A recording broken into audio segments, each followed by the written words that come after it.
Bilzebufo palacoccus is the largest frog I've ever seen. Almost impossibly large, it can actually fit a fully grown human adult on its back, though just barely. This is a dangerous prospect though, as secretions from Bilzebufo's skin and saliva have a narcotic effect on most creatures. Not surprisingly, Bilzebufo is adept to killing insects. Its lengthy tongue allows it to quickly grab prey from afar, killing most insects near instantly and quickly digesting them. It even combines the narcotic chemicals in its mouth with the insect's chitin to create a specialized sticky substance. Tamed Bilzebufo make for strange mounts. Strange mounts for strange people. Many tribes don't believe there's any reason to ride them, but some enjoy the ability to take large vertical hops up huge walls and cliffs. Regardless of how it is ridden, Bilzebufo is also employed for its ability to quickly cull insects and convert them into always useful cementing paste. Dimorphodon equesica is another of the island's Jekyll and Hyde creatures. It is normally passive, sometimes even friendly. When provoked, it becomes very aggressive, even against larger creatures it has no business fighting, often to its own fatal end. Dimorphodon can make short work of smaller opponents, however, due to its large but lightweight skull and teeth. Barely over a metre tall, Dimorphodon should be low on the food chain, but its incredible speed and surprisingly strong bite make it fairly dangerous, especially en masse as they tend to attack in groups. A flock of angry or hungry Dimorphodon can take down prey several times their size, so survivors should take care not to hunt near where a flock is gathered. Dimorphodon is one of the creatures on the island that is easily domesticated for companionship, but its use in combat is also quite clear. It will hunt in large groups to seek out enemy dino riders directly, harassing them to no end, regardless of the might of their mount. Microraptor narilongus is one of the smallest non-avian dinosaurs on the island. Incredibly fast for its size, Microraptor is a voracious carnivore. Aggressive towards anything regardless of size, Microraptor fancies itself an apex predator. It will attack humans on sight, especially if it's not alone. When hunting, Microraptor's speed is only one of its assets. While not quite capable of sustained flight, its wings allow it to stay aloft for several seconds while jumping. This allows Microraptor to attack its prey's vulnerable areas, as well as search for small river fish. Notable, the creature also tends to use this ability to knock oblivious humans off their mounts. While not a powerhouse against armed enemies, Microraptor is particularly suited to dismounting enemy riders. Microraptor's natural tendency to attack weaker creatures means they can ignore the mount while attacking the rider with leaps of fury.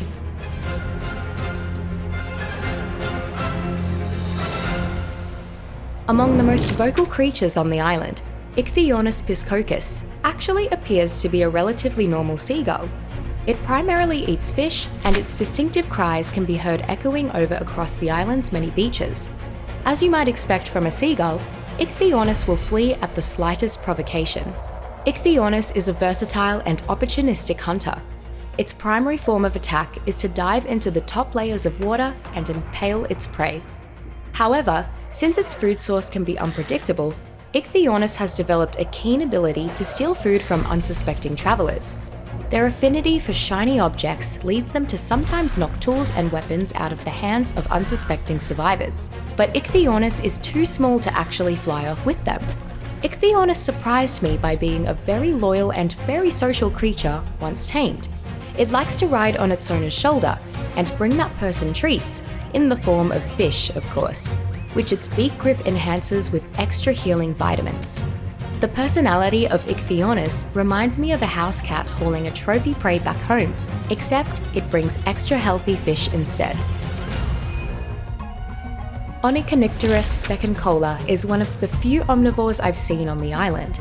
They seem to live primarily off the mushrooms and moss within the caves, but they attack almost any non-insect on sight. They avoid Titanoboa whenever possible, which leads me to believe the snake to be a natural predator of Onychonicterus. While flying in the dark caves would be difficult for any creature, Onychonicterus's ability to use echolocation has allowed it to adapt perfectly. It can be found idly flying around the caves as often as it can be found hanging from bits of the cave ceilings. Not large enough to be used as mounts, and not strong enough to carry much, Onika Niktordas still function well as a guard animal. Whether protecting a vacant home or members of a tribe, their relatively vicious nature has its uses. Since arriving on the island, I have encountered dozens of fascinating creatures whose behaviour has never been studied or documented, and also sheep. Granted, Ovis arcum is quite different from the modern domesticated sheep, and even from wild sheep species such as Ovis orientalis. The unique markings on its face give it a striking appearance, and the male's horns possess a unique shape that is unlike any other species in the Ovis genus. As one might expect, Ovis stands little chance against this island's many predators. Like the dodo, its continued survival in the face of these challenges is a mystery. Some survivors have found herds of Ovis to be useful in farm life. Their wool can be repeatedly safely shorn with the proper tools, and cooked lamb chops are a popular dish among some tribes, as is their hyper-nutritious mutton. Every now and then, a survivor with a sense of humour will attempt to utilise Ovis as a mount, although the joke becomes significantly less funny once their slow Ovis is run down by a pack of raptors.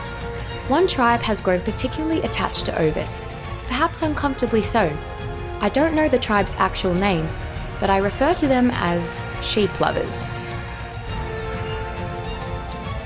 Among the island's most tenacious pack is Hyaenodon dirus, a carnivore most often found across the mountains and tundras in packs of 3 to 6. The Hyaenodon is a very intelligent predator. Before engaging, it determines if the payoff for a fight is worth the risk of injury. Hyaenodon often prefers not to fight unless there is already weakened prey or a fresh carcass nearby. This temperament changes quickly, though, near the presence of injured creatures. Hyaenodon quickly becomes very aggressive, and the pack attacks with ruthless abandon. With each vicious chomp of scavenged meat, the Hyaenodon rapidly recovers health and stamina. Despite being too small to ride, Hyaenodon are still popular pets. Their intelligence means they train well, and their natural pack mentality makes them excellent hunting dogs. Their ability to quickly recover health by consuming raw flesh off the bone ensures they can take punishment yet continue to fight, and they can efficiently preserve meat in specially crafted saddlebags. A common and terrifying sight on the tundra is a rider on a canis with a pack of Hyaenodon at its side, howls and jeers echoing through the night. Quite possibly the most intelligent non-human creature on the island, Troodon magnanimus is an incredibly fast learner. It understands meaningful experiences much faster than other creatures, including humans, and its social nature means it also teaches its packmates, making them smarter too. If Troodon's cleverness didn't make it formidable, then its tactics and biology would.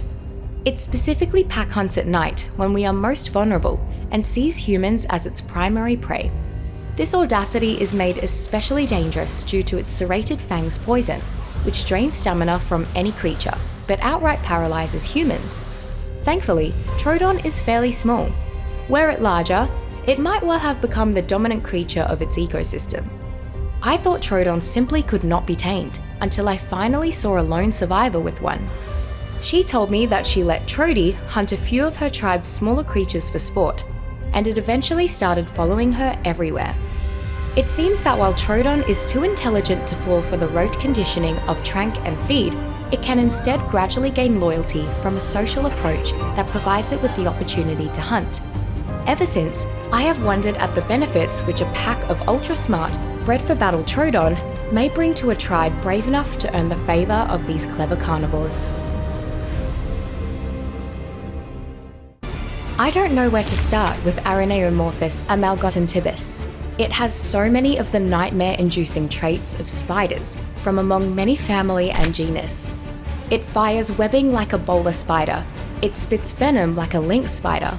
It has a poisonous bite like a myriad of spiders and can see in the dark by sensing vibrations. And to top it off, Araneomorphus is larger than an adult human. If that wasn't enough, I'm convinced that some of the caves on the island have actually been dug by Araneomorphus, but this worries me. Either Araneomorphus is a colony spider, like ants, or there is a much larger Araneomorphus somewhere on the island. As long as it is kept far from arachnophobics, domesticated Araneomorphus makes an excellent guardian creature for anyone wanting to avoid killing. Their strange web-spraying behaviour is also quite helpful while hunting fast, fleeing prey. Oviraptor Philodata is a small to medium-sized carnivore, common in the jungles and beaches of the island. Despite being a carnivore, Oviraptor's main source of food is eggs, which it steals from nests.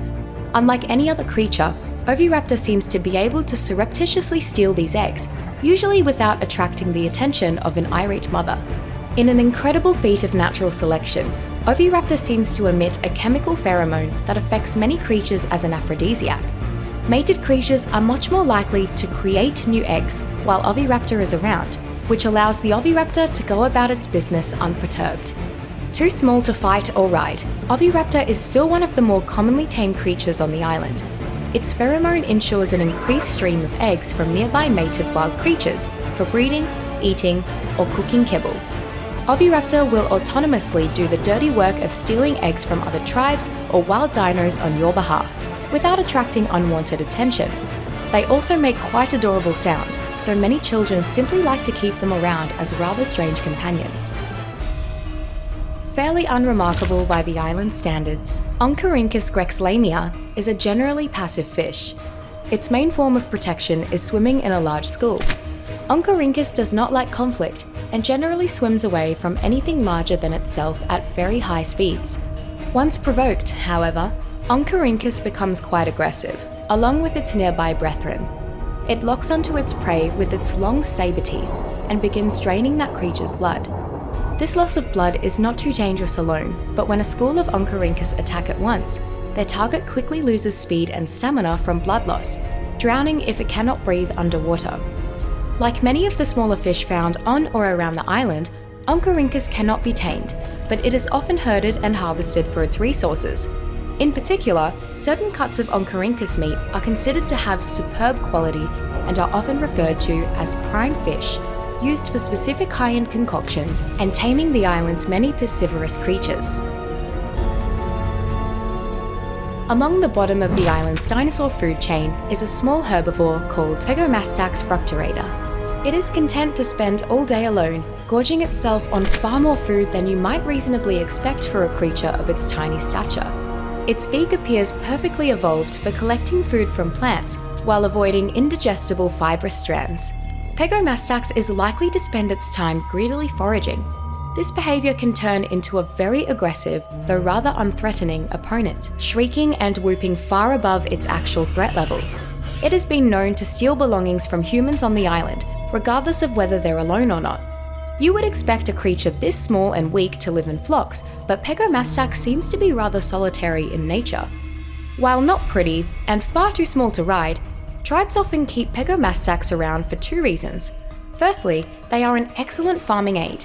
Its skill at scavenging means that it collects an extraordinary quantity of seeds and berries, while also handily gathering rare flowers, mushrooms, and other ingredients necessary to cook up special concoctions. The other reason being that tame Pegomastax can be utilised by tribes to steal items from others. Their nimble feet and quick fingers allow them to get away with loot unscathed and potentially undetected. Moschops chupamitante in the wild is a lazy, cowardly creature that typically lives in the island's forests, primarily making its home among the great redwoods of the western regions. It survives by being extremely flexible in its eating habits and completely averse to fighting. It never starves since it can eat just about anything. It runs at the slightest provocation, but is still often preyed upon. What makes Moschops particularly interesting is what it can be trained to do with its eating habits. With a versatile palate and tough teeth, Moschops can be tamed for a unique ability. Over time, it can be accurately taught exactly which things to gnaw, increasing the likelihood of harvesting the specific resource its master desires. For example, teach it to prioritize chewing prime meat, and prime meat will be easier to harvest from the flesh it consumes. Likewise for rare plant materials, and so forth. Just don't expect Moschops to protect you though. Even after taming, it will quickly flee when enemies are nearby. Regardless of being fed well, increasing its strength, or how much affection you shower on it, Moschops retains its inherent cowardly nature. Its lack of combat might deter the use of this companion, but the ability to ride Moschops while making use of its diverse harvesting is a rare treat. Dilophosaurus sputatrix is a strange creature. It stands at just over half the size of known Dilophosaurs and runs from aggressors as often as it fights them. Dilophosaurus sputatrix has a few traits not common in the Dilophosaurus genus. It has a very shrill call and a decorative ridge of skin on its neck. I believe these are used to attract mates, as well as intimidate prey and would-be predators. Instead of attacking its prey outright, Dilophosaurus sputatrix spits venom to weaken and paralyze it before moving in for the kill. Because of their shrill cry and their ability to attack intruders from range, Dilophosaurus seems most suited as guard dogs. Due to their small size, they are not suitable as mounts. Found only in the deepest depths of the waters around the island, Eurypterids are dangerous and adaptable arthropods. As likely to hunt as they are to scavenge, a Eurypterid rarely has difficulty finding food to keep itself nourished, even at the bottom of the ocean. A Eurypterid's threat comes not directly from its raw strength. Instead, it combines a hard defensive exoskeleton with debilitating poison to powerful effect. The sting of Eurypterid increases torpor, while reducing stamina, quickly rendering its opponent unable to defend itself. While Eurypterids are not intelligent enough to be tamed, this doesn't mean they are without utility to tribes. They are a wonderful source of chitin, and their digestive tract often contains silica pearls. They sometimes even have ingested incredibly rare black pearls, used by survivors for advanced manufacturing, making them among the most valuable creatures on the island. Pachycephalosaurus is a bit of a conundrum. It is a very passive, even friendly herbivore, common to much of the island. At the same time, it is one of the most dangerous herbivores that I have yet encountered on the island. Its charging headbutt is a display of sheer physical power and can kill much more quickly than you might think. While Pachycephalosaurus is generally friendly, it has a short temper. Its fight or flight response always seems to choose fight. The Pachy becomes extremely aggressive once attacked. Additionally, it is an incredibly fast sprinter, so escaping from an enraged Pachy is very difficult. Pachycephalosaurus is an excellent battle mount for those who want to ride a smaller, nimble combatant into the fray. Because of its particular musculature, it cannot effectively carry large quantities of resources. It can, however, move with brief, magnificent bursts of speed, and its headbutt is simply devastating. Phiomia ignavus is another one of the island's generally docile herd animals. They are small enough that almost any predator can bring them down, but large enough to provide plenty of meat. Were it not for the protection of the herd and their instinct to run from any predator, these would almost certainly be hunted to extinction. Phiomia's tusks and trunk make it especially suited to scavenging plant life from the ground. It uses its tusks to dig up loose plant life, then uses its stubby trunk to scoop the foliage into its mouth. Adult Phiomia often dig up food for their young, and watching a baby Phiomia attempt to use its trunk can be quite amusing. While it is completely possible to ride a Phiomia around, they are a meagre choice. They work very well, however, as pack mules. If you feed the Phiomia a stimberry, it serves as a laxative in the creature's digestive system. Knowing this, tribal communities often keep a herd of these as livestock to produce mass quantities of fertilizer. Sincerely, Helena Walker.